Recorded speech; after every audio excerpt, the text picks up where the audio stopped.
जिनको आप कह रहे हैं कि राम के ऊपर प्रश्न किया है वो मुसलमान था क्या? हाँ, कौन? सैयद शहाबुद्दीन, सरकार ने किया। इमाम बुखारी, ये सवाल कांग्रेस सरकार ने किया था। अरे सुनिए, अभी असदुद्दीन ओवैसी, अरे सर सरकार ने, अकबरुद्दीन ओवैसी, शौकत अली, ये मौलाना जी की बातें सुनना जरा। बाबरी मस्जिद में अरे यार बोलने दो, शफीकुर रहमान हरीश भाई बोलने। ये नए लोगों ने बनाया था, माफ कीजिएगा, लेकिन फिर भी जो फैसला हुआ हम उसे स्वीकार आप कह करते रहे हैं हैं। कि इसका कोई प्रूफ नहीं है कि राम अयोध्या में, नहीं, नथिंग। आपको भगवान राम के पैदा होने का प्रूफ चाहिए। नहीं, हमें तो नहीं फिर क्या कह रहे चाहिए। हैं आप? हम स्थान की बात कर रहे तो हैं। स्थान क्या जो मतलब कि है आपका? अयोध्या में हम रामलला कह रहे हैं कि विराजमान है, तुलसीदास थे से बड़े- और सदैव रहेंगे। सोच देख रहे हो? अयोध्या में रामलला विराजमान थे, हैं और सदैव रहेंगे। आप इस देश का इतिहास बदल देंगे? आपकी आस्था नहीं है, इस देश की आस्था है। अच्छा। 135 करोड़ हिंदुस्तानियों की आस्था है। अभी सबको बराबर का दर्जा चाहिए था। बस एक दूसरे को ब्लेम करते भगवान रहना। राम, उनको मर्यादा पुरुषोत्तम इसलिए कहा जाता है क्योंकि उनका हर कार्य मर्यादा के साथ संपूर्ण होता है। उन भगवान राम को ऑनरेबल सुप्रीम कोर्ट ने विराजमान करा और उसके बाद भी ये कहते हैं कि सबूत लेके आओ कि रामलला वही विराजमान थे।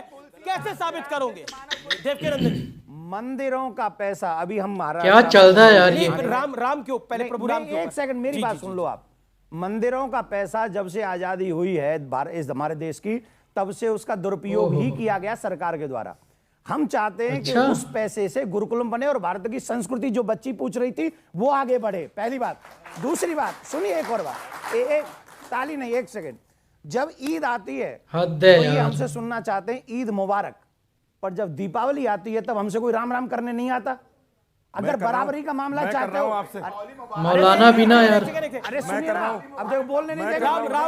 राम के ऊपर मेरा मानना है गंभीर डिबेट में इस प्रकार के बातों को कहने से बचना चाहिए। जुनैद हारिस साहब बोल दिए। अगर मैं आपसे पूछूं कि आपका भी जन्म जिस कमरे में हुआ था, कागजी दस्तावेज छोड़ दें तो क्या सबूत है कि वहां हुआ था?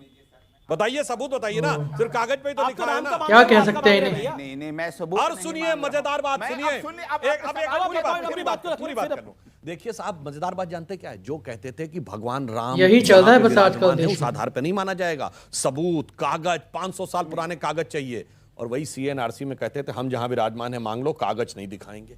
तो मुझे ये याद आता है कि रामचंद्र कह गए, सिया से ऐसा कलयुग आएगा क्या कि ही रामलला बोले तो यार। कागज देंगे, बाकी कोई ना दिखाएगा।